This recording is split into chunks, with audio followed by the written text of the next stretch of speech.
Rugby union has a law book so complex it would be impossible to hold every naughty player accountable. However, for those who are caught, the manner in which they're sent to the naughty step has changed substantially.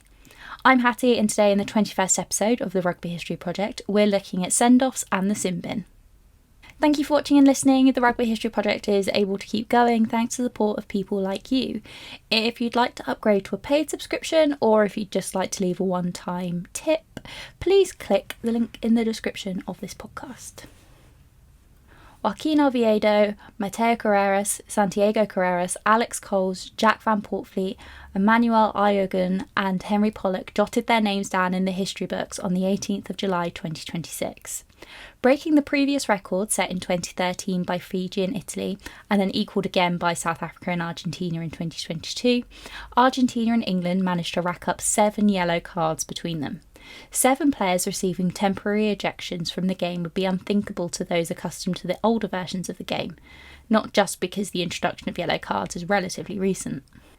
Whilst there are murmurings of earlier send-offs, the first player known to be dismissed from an international rugby match was American Ed Turkington. Ed was sent off during the USA vs Romania match during the 1924 Olympics. He was a versatile player who could play in the forwards and the backs, and Turkington was also a fluent French speaker, a very useful skill at the Paris Olympics. He was inexperienced at international level as he'd previously only represented the USA in a non-capped warm-up match against Blackheath. He gained his first and only USA Test match against Romania on the 11th of May 1924. He probably played somewhere in the back, sometimes reported as fly half, and he played almost the entirety of the match before reacting to a late tackle by an unnamed Romanian player. Welsh referee Charles Leeshan saw Turkington punching the Romanian player and sent Turkington off the pitch. Later in the second half, Turkington was put out of the game, accused of roughing up a Romanian. He had signalled for a fair catch and afterwards was run into by a Romanian, he explained. In putting out his hand to stop the latter, Turkington came into violent contact with his face. He went off the field accompanied by unjustifiable comments from the stands. An unnamed American journalist reporting on the event. Despite the USA going on to win gold at the Olympics, they were not members of the International Rugby Board, nor were their opposition Romania. Because of this, it's often reported that the first official sending off in a rugby union test match took place the following January, in a match between England and New Zealand at Twickenham. On the 3rd of January 1925, All Black Cyril Brownlee was sent off by referee A.E. Freethy after he witnessed the lock deliberately kicking the leg of an English player. With high-profile attendees, the Prince of Wales and Prime Minister Stanley Baldwin in the Twickenham stands, it's perhaps not unsurprising that Freethy took drastic measures. As the IRB had not set standard practice for a punishment of a sending off, Brownlee was able to continue playing on the tour and later featured in a test match against France. The punishment was deferred to the New Zealand board, who declined to require a stand-down period as they believed that Brownlee did not commit an offence. Sending offs, as they were known, remained relatively uncommon in test matches, with the next confirmed one taking place 4 decades later. On the 2nd of December 1967, All Black lock Colin Meads was sent off for kicking Scottish fly half David Chisholm in the head at Murrayfield. The reporting of the incident does insinuate that it was an accident, with Meads reportedly trying to kick a bobbling ball before accidentally making contact with Chisholm's head. The 1970s saw more frequent sending offs, with punches being rewarded with an exclusion. Interestingly, the increase in sending offs during the 70s also happened to align with the adoption of the card system in soccer. Ken Aston was an English soccer referee with 3 decades of experience when he was selected to take charge of the referees at the 1966 FIFA World Cup. During a hotly contested match between England and Argentina, England player Jack Charlton was booked by referee Rudolf Kretlin. However, Charlton was unaware that he'd actually been booked until he read the paper the following morning. Charlton rang Aston to ask for confirmation. Was this real? Due to this conversation, Aston decided to create a traffic light set of cards for referees which would clearly show players that they had been booked. Whilst there was some pushback to the idea after debuting in an international competition at the 1970 FIFA World Cup, cards were eventually added to all levels of competition in 1992. Red and yellow cards were adopted by other sports following their success in soccer. In 1995, they were officially adopted by the IRB, although they did have some teething issues. There are several examples given for the first yellow card in rugby.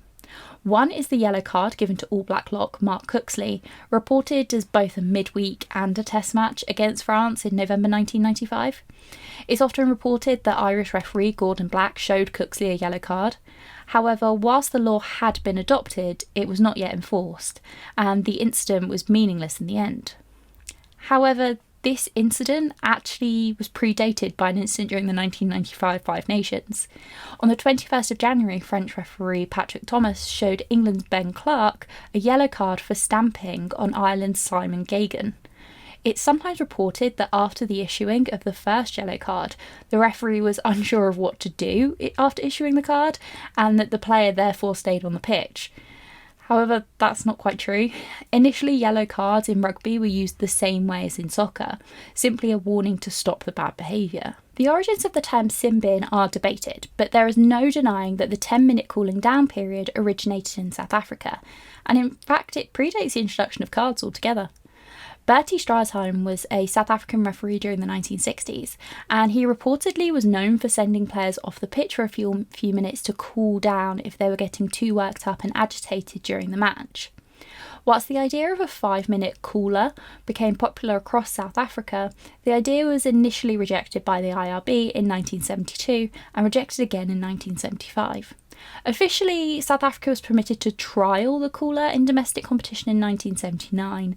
However, during South Africa's period of exclusion from international sport due to the government policy of racial segregation, known as apartheid, it was not uncommon for new laws and tactics to be developed and well accepted within South Africa, whilst being simultaneously banned internationally. South Africa began playing regular international rugby in 1996 with the advent of the Tri-Nation Series, and with the agreement of the Australian and Kiwi unions, the sin bin was introduced to international rugby.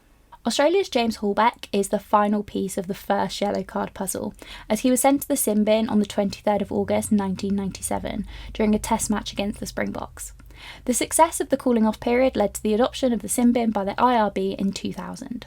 Whilst cards were officially adopted in 1995, the adoption of physical red cards seems to have been a bit clunky. The first physical red card to be shown in an international match was to Wales's John Davis during the 1995 Five Nations. Davis was sent off for kicking England's Ben Clark, the same player who'd been the first to receive a yellow card, on the ground. Whilst the cameraman misses referee Didier Mene showing the card on the television feed, a clear photo was published in the South Wales Argus just 2 days later. For the television audience, the TV graphic shows a red card, and television commentator Miles Harrison confirms that a red card was shown. 4 players were sent off during the 1995 Rugby World Cup, 3 of whom were sent off in South Africa's pool stage game against Canada. It's been reported that Canadian fly half Gareth Rees keeps a framed version of his red card in his home. However, this is perhaps unlikely, as the 3 players sent off during that game were not actually shown red cards. Rather, they were sent off the pitch using hand gestures. In the French commentary for Tonga's Feleti Mahoney's sending off against France, in the same contest, they do refer to Le Carton Rouge. However, a red card cannot be seen on the screen. The next piece of clear video evidence of a red card shown to a player during a test match comes from the 1997 Tri-Nation Series, with Springbok Andre Venter being shown a red card for stamping on the head of All Black captain Sean Fitzpatrick on the 9th of August 1997. Since the introduction of cards in 1995, their frequency has increased dramatically. In the pre-card era, fighting was occasionally punished with a sending off, and the definition of dangerous play seems to have been decapitation. In the postcard era, however, accidental and purposeful foul play has been punished by timeouts and exclusions freely. Each World Cup seems to result in more cards than its predecessor. Whilst countries such as England have become well known for their discipline-related issues, and players such as Thomas Lavanini, Tame Plumtree and Poppy Cleall have gained reputations for being card magnets. Whilst cards are generally associated with either purposeful or accidental injury or risk of injury to a fellow player, repeated penalties and technical issues are also known to result in cards. Cards becoming punishment for technical infringements is generally the result of widespread bending of the rules across a long period of time.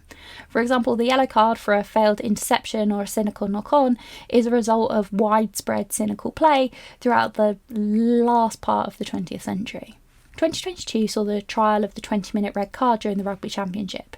This came after trials during Super Rugby in Australia and New Zealand.